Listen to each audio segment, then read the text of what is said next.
ప్రభు నామంలో మీ అందరికీ shalom and praise the lord. అందరూ బాగున్నారా?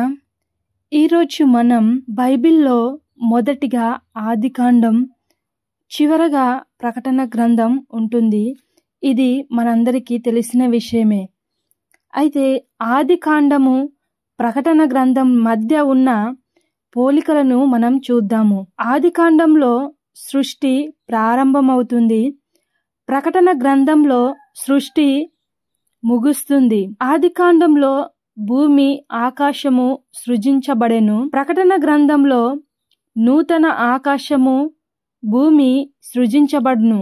ఆదికాండంలో సూర్యుడు చంద్రుడు సృజించబడెను, ప్రకటన గ్రంథంలో సూర్యుడు చంద్రుడు కనుమరుగవును, క్రీస్తే నీతి సూర్యుడుగా ప్రకాశించును. ఆదికాండంలో ఏదెను తోట ఉంటుంది, ప్రకటన గ్రంథంలో పరిశుద్ధ పట్టణము ఉంటుంది.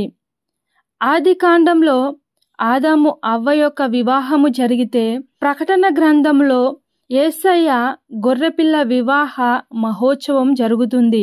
ఆదికాండం పాపమునకు ప్రారంభమైతే, ప్రకటన గ్రంథం పాపానికి చోటే లేదు.